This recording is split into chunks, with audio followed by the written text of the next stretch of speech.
One thing that I see people do is they post and then they go away. They don't engage with people that engage with them. And this is a huge mistake. I know it's time consuming.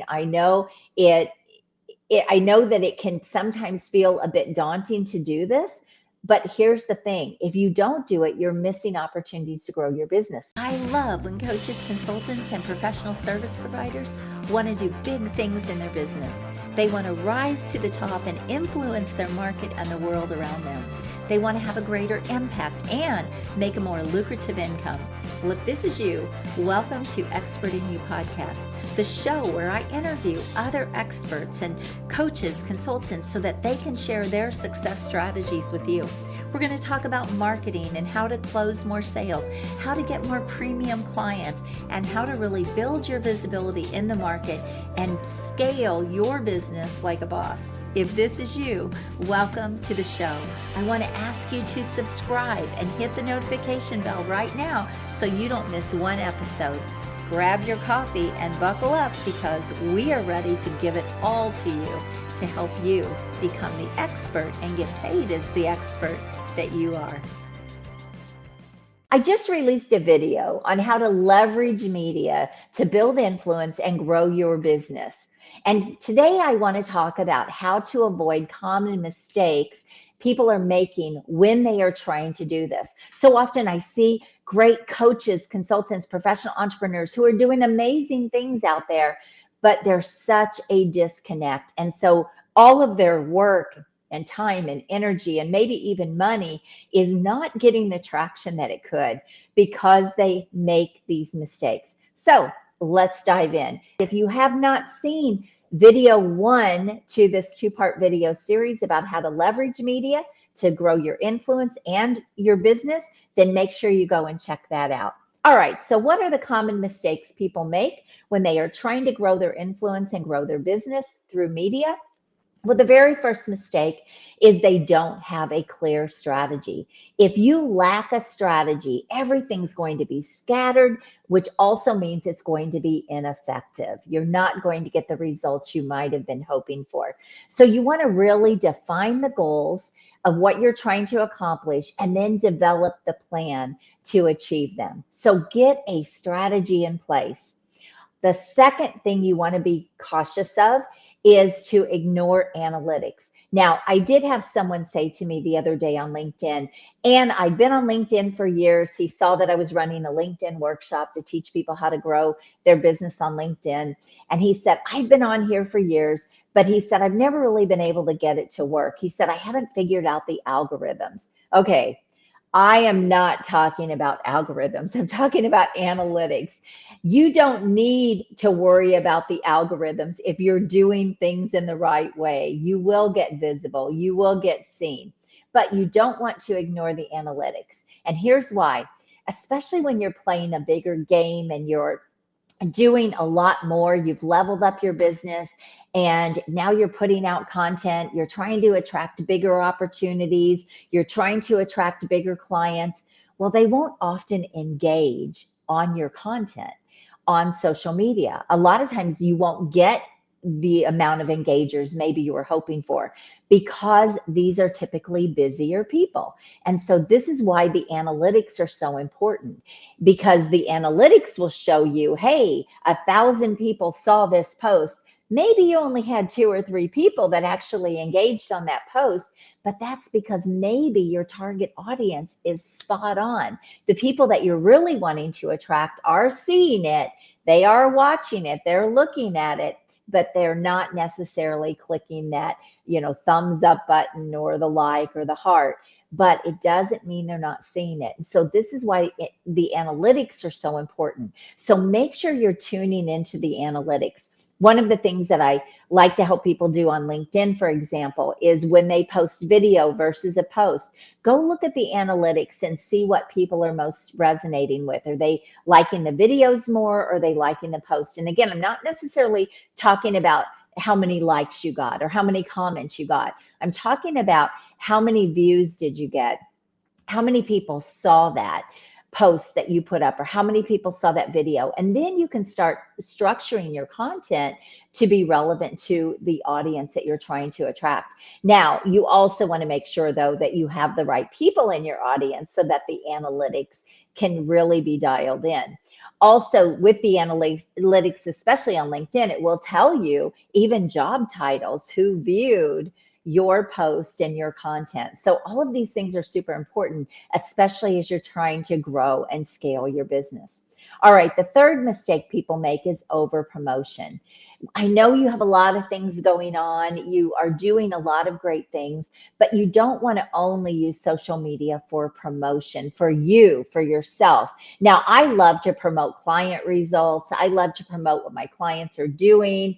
I love to promote other people. For example, if I put people on my podcast, I'm promoting them. But all of that still helps my brand and still helps build my business and my influence in the market. But what you won't see is me consistently trying to sell over and over again with every post. That gets to be too much for people, and that will often cause you to lose people from your audience versus build your audience. So be careful about over promotion. Even though you're doing great things, there are great places to put those things so that they're still seen. For example, on LinkedIn, they give you a featured section on LinkedIn where if you just released a book, you can put that in that featured section. It will stay on that platform and people will be able to see your featured items when they come to your profile. So there's a lot of great ways to still promote yourself. And I'm not saying don't promote yourself. You do need to do that. But it's also great when other people promote you too, because that is even better for building your influence. But make sure that you're not too over promotional. Just like if you think about like email campaigns, right? You're not promoting in every email. You're giving value, you're educating, you're sharing with your audience, you're giving tips, you're really engaging with that audience. But then you can promote right after you do maybe 3 or 4 emails where you're giving and giving and giving and serving. Then you can promote. Okay, number 4 is neglecting engagement. One thing that I see people do is they post and then they go away. They don't engage with people that engage with them. And this is a huge mistake. I know it's time consuming. I know that it can sometimes feel a bit daunting to do this, but here's the thing. If you don't do it, you're missing opportunities to grow your business because every single engagement that you interact with is an opportunity to maybe turn into a conversation, which can then maybe turn into business. See, business comes from conversations. So you don't want to miss those opportunities to have conversations with people that are engaging on your content. Also, when people are engaging on your content and you go and engage back and you really get active with that, it will really help you get more reach because now more people will see it. So the more active you are on a post that you put up or on some content that you put out there, the more active you are and the more comments that get made, of course, the more reach that is going to get. So don't neglect engagement. It's super, super important. Also, don't take days to get back to people or to engage because by then they have already moved on. They are already on to the next thing and you're missing those opportunities. All right, number 5, the 5th mistake is inconsistent branding. I have to tell you, I see people out there that maybe built a brand years ago that is not even aligned with what they do now. It doesn't even make sense. They're still calling themselves some name that they were known for back then, but now they're doing completely different things in their business.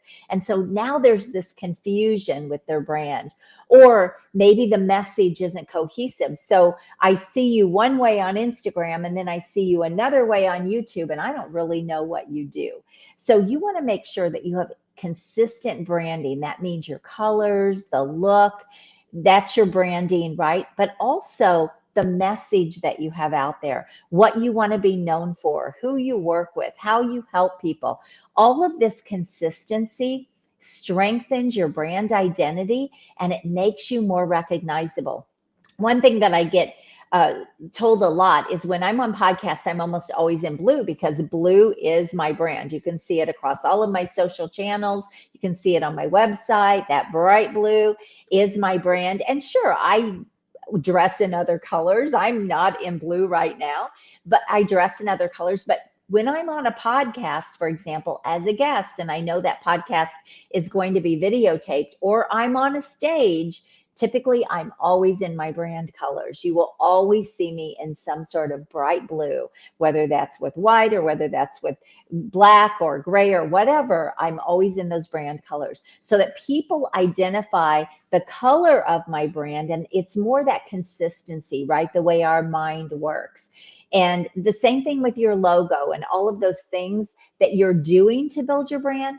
Well, make sure that your message and what you want to be known for is also cohesive to strengthen your brand identity. So I hope you found these 5 mistakes to avoid valuable so that you're not making them and you can get a lot better results in everything that you're doing out there online and to grow your business and grow your influence. So if you need some help building your influence, building your brand, growing your business with high-level clients, getting to that $1 million or more with a handful of high-end clients, then reach out to me because that is what I do. So I'm Ann Carden. Have an amazing day. God bless you. Bye-bye.